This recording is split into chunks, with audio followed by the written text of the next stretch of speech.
Марија, еве како што може да видиме, е на лизгалиштето во спортскиот центар Борис Трајковски и официјална информацијата дека лизгалиштето е отворено, можеби некој веќе беше, за оние кои што не или кои што не знае, еве Марија повеќе детали во продолжение. Марија, поздрав уште еден до тебе. Добро утро.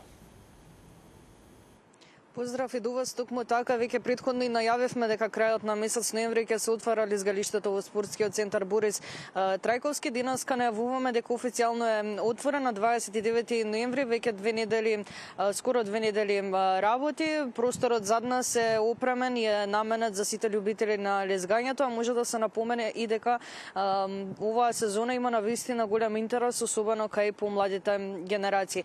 Повеќе за самата оваа сезона, што нуди ова лезгалиште и што е она кое што треба да го знаат сите љубители на лезгањето. Во продолжение слушаме многу повеќе од директорот на спортскиот центар Даниел Апостоловски. Да му посакаме добро утро. Добро утро, поздрав до вас и до вашите гледачи. На самиот почеток сакам да прашам од колкава важност е да се отвори, да постои всушност самото лезгалиште и да работи и за Скопје и за жителите.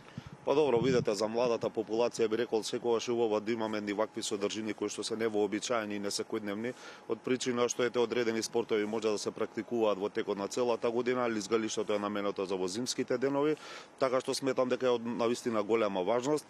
Во изминатиот период ете веќе 15 на денови како што сме отворени тука и работиме, би рекол дека посетеноста е навистина на едно повисоко ниво, што мене најмногу ме радува, би рекол тоа е дека навистина се задоволни посетителите, бидејќи оваа година навистина вложивме премногу енергија и труд за да го оспособиме лизгалиштето да биде вака како што е во полн сјај, така што за мене е еден императив тоа што е овозможивме навистина прекрасни услови и задоволни посетители. Еве видите, вложевме многу труд. Кои се новитети постојат оваа сезона за разлика од минатата? Дали имаме новитети? Да, имаме. Оваа година работевме на естетскиот дел на лизгалиштето, како што можете да забележите е ребрендирано целосно. Обезбедивме ново осветлување кое што беше навистина неопходно во изминатата година, се соочувавме со мали потешкоти во однос на тој дел, така што ете оваа година ги немаме веќе како проблем. Лизгалиштето навистина функционира преубаво, исто така и преубаво изгледа, така што сите посетители се добродојдени.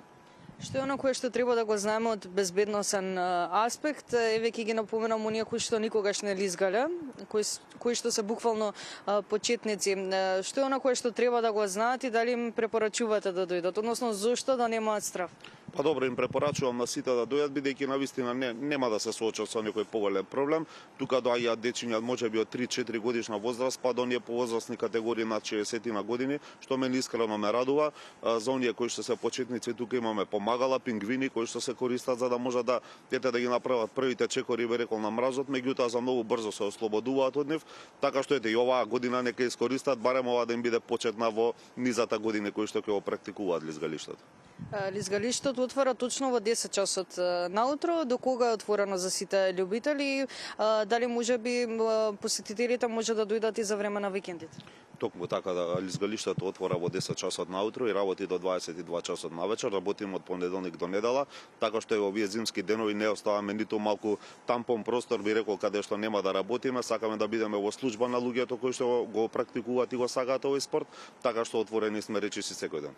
Верувам дека ги кажавме сите потребни информации за лизгалиштето пред самиот крај со оглед на нашето предвидено време. Ќе прашаме дали можеби во Борис Трајковски ќе се случуваат други активности од аспект на спортот или пак можеби од аспект на културата. Бидејќи сме еве тука пред лизгалиштето, ќе најавам дека од 24 до 28 декември ќе имаме еден зимски фестивал кој што ќе се одржи тука на платото пред лизгалиштето, кој што ќе опфати дневна програма за помладите посетители, односно дечињата, како и за повозрастните кои што во вечерните часови ќе може да слушаат убава музика и да вкусат одлично вино, така што се надевам дека ете овие 5 денови кои што ни предстојат ќе бидат навистина одлични. Би рекол дека во однос на другите културни настани кои што се одвиваат, еве веќе поминавме еден преубав настан со светскиот диџеј Арги, кој што одржа навистина спектакуларен концерт тука. Следуваат Махмут Орхан, би рекол дека од голема важност е концертот на Симон Трпчевски на 20 декември, така што еве оваа година ќе ни биде доисполнета уште неколку денови со такви убави настани. Се надевам дека од нова година па натака ќе започнеме и со оние спортски настани кои што се случуваат најчесто во првите 2-3 месеци. Ви благодарам многу за одвоеното време и што имавме можност да ги кажеме сите овие информации токму од терен. Ви благодарам и на вас за поканата.